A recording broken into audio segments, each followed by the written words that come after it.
என்ன பண்ணுறாரு, மகா வந்து ஒய்ஃபாவே வந்து ஏத்துக்கவே மாட்டேங்கிறாரு. அதனால என்ன பண்ணுறதுன்னு தெரியாம மகா தவிக்கிறாங்க. இந்த சூழ்நிலையில யார்கிட்டயுமே அவங்க ஃப்ரெண்ட்ஸ் கிட்டயும் சரி, மத்தவங்ககிட்டயும் சரி சரி ஒய்ஃப்ன்னு சொல்லிட்டு இன்ட்ரோடியூஸே பண்ண மாட்டேங்கிறாரு. அதனால மகா செமையா டென்ஷன் ஆகி அவர்கிட்ட கேட்குறாங்க, "என்னதாங்க உங்களுக்கு பிரச்சனை? என்கிட்ட அப்படி என்னதான் குறை இருக்கு? எப்போ பார்த்தாலும் ஏன் இப்படி என்ன ஒதுக்கி ஒதுக்கி வைக்கிறீங்க? எப்பதான் என்ன ஏத்துப்பீங்க? எவ்வளோ நாள் ஆகும் உங்ககிட்ட நான் இப்படியே வந்து காத்துக்கிட்டே இருக்கணுமா?" அப்படின்னு சொல்லிட்டு கேட்குறாங்க. "இங்க பார் தேவையில்லாமலாம் பேசாத" அப்படின்றாரு.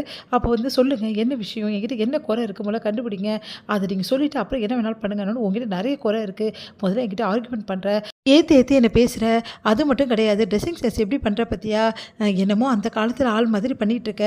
அம் கர்லிங் ஹேர்லாம் விடுறாங்க. லாங் ஹேர் விடுறாங்க. அது மாதிரி ஸ்லிப்பர் பாரு எப்படி போடுற கால்ல நல்லாவே இல்ல. அது மட்டுமா எப்ப பார்த்தாலும் வந்து புடவைய வந்து இழுத்து போத்திக்கிட்டு, அதே மாரி வந்து எப்படி இருக்க தெரியுமா நீ? ஒரு ஸ்டைலாவே இல்ல. என் பொண்டாட்டின்னு சொன்னா எவ்வளோ ஸ்டைலா இருக்கணும். எவ்வளோ பெரிய கம்பெனிக்கு நான் எம்டி. என்னோட ஒய்ஃப் எவ்வளோ ஸ்டைலா எவ்வளோ பந்தாவா இருக்கணும். ஆனா நீ பட்டிக்காடு மாதிரி இருக்க. நீ சரியான ஒரு பட்டிக்காடு. உன்ன கல்யாணம் பண்ணதே வேஸ்ட்டு. அதனால தான் எனக்கு உன்ன பிடிக்கவே பிடிக்கல. ஒய்ஃபை எப்படி நான் உன்ன ஏத்துக்க முடியும்? என்னோட ஒய்ஃப்ன்னு சொல்றதுக்கு ஒரு ஒரு தகுதி வேணும். அது உன்கிட்ட சுத்தமா கிடையாது. அப்படின்னு நம்ம சொல்லிடுறாரு. அதனால என்ன பண்ணுறதுன்னு தெரியாம வந்து செமையா டென்ஷன் ஆயிடுறாங்க. நம்ம மகா போய் நீயே ஒரு கண்ணாடில பாருன்னு சொல்லிட்டு போறாரு. உடனே வந்து மகா என்ன பண்றாங்க, செமையா டென்ஷன் ஆயிடுறாங்க. உடனே வந்து அவர பார்க்க வரும்போது வாயில வந்து பிளாஸ்டர் ஒட்டின்னு வராங்க. என்னாச்சு? ஏன் இப்படிலாம் பண்ற? அப்படின்னோனே, ஆமா நீங்க தானே பேசவே கூடாதுன்னீங்க. இங்க பாரு நான் பேசக்கூடாதுன்னு சொல்லல. என்கிட்ட வளவளன்னு பேசக்கூடாது தான் சொன்னேன் அப்படின்ற மாரி சொல்றாரு. இந்த பிளாஸ்டர ஒட்டாத அப்படின்னு சொல்லிட்டு போயிடுறாரு.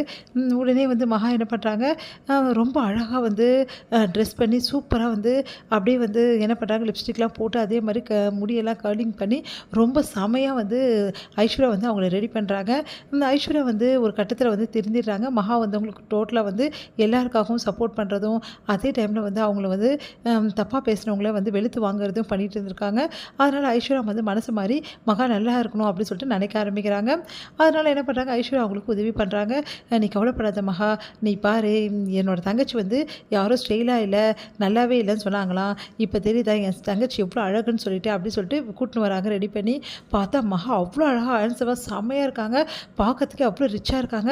கூலிங் கிளாஸ்லாம் மாட்டிட்டு வராங்க. அதெல்லாம் பார்க்கும்போது ஒண்ணும் புரியாம அப்படியே வீட்ல உள்ளவங்க எல்லாரும் யோசி "இப்பதாம்மா சூப்பரா இருக்க" அப்படின்னோனே, உடனே வந்து "என்ன சூப்பரா இருக்கா? எப்படி வந்து லிப்ஸ்டிக்லாம் போட்டு எப்படிலாம் வந்து வெளிய போற மாரி இருக்கா பாரு. கொஞ்சமாவது வந்து குடும்ப பொண்ணா இருக்காளா?" அப்படின்ற மாரிலாம் சொல்றாங்க. சித்ரா உடனே ராஜேஷ்க்கு சப்போர்ட் பண்றாங்க. "அவ ஸ்டேட்டஸ்க்கு ஏத்த மாரி தான் இருக்கா. இப்பதான் அவ கரெக்ட்டான ஸ்டேட்டஸ்க்கு வந்திருக்கா. அதனால அவ மேல எந்த தப்புமே இல்ல. மகா நீ கரெக்ட்டா தான் இருக்க. ஒண்ணும் ப்ராப்ளம் இல்ல." அப்படின்ற மாரி சொல்றாங்க. எதனால திடீர்னு இந்த மாற்றம் மகாக்கு அப்படி சொல்லிட்டு கேட்டோனே, ஒரு சிலர் சொன்னாங்களாம், என்னோட தங்கச்சி வந்து அழகே இல்ல. அவளுக்கு வந்து ஸ்டைலே பண்ண தெரியாது. அவலாம் வேஸ்ட் அப்படின்ற மாரி சொன்னாங்களாம். பட்டிக்காடுன்னு சொன்னாங்களாம். அதனால தான் இப்படி மாத்திருக்கேன் அப்படின்னோனே, அப்படியே வந்து பார்க்குறாரு சூர்யா. நம்ம பேர சொல்ல போறாங்கன்னு சொல்லிட்டு, "சரி சரி டைம் ஆயிடுச்சு நான் கிளம்புறேன்" அப்படி சொல்லிட்டு சூர்யா நழுவிறாரு. அப்புறம் வந்து "சரிம்மா அப்படி யார் தான் சொன்னது?" அப்படின்னோனே, "வேற யாரு? வந்து புருஷனே அப்படி சொன்னா பொண்டாட்டி என்ன பண்ணுவா? அதுக்காக தான் இப்படி." "ஓ அப்படியா? அப்போ சூர்யாக்காக தான் நீ மாறியிருக்கியா?" ஆமான்னு சொல்லி சொன்னோனே, சரி ஓகேம்மா. ஆனா அவளுக்கு சுத்தமா பிடிக்கவே பிடிக்கல." "ஆமா எனக்கு பிடிக்கவே பிடிக்கல" அப்படி சொல்லி சொல்றாங்க. சரிம்மா பிடிக்கலனாலும் வீட்டுக்காருக்காக நீ மாறியிருக்க. பெரிய விஷயம் தான். உண்மையிலே இப்படியே இரும்மா கொஞ்ச நாள் அப்புறம் பார்க்கலாம்" அப்படின்னு சொல்லிட்டு எல்லாம் சொன்னா சரின்றாங்க மகா. இது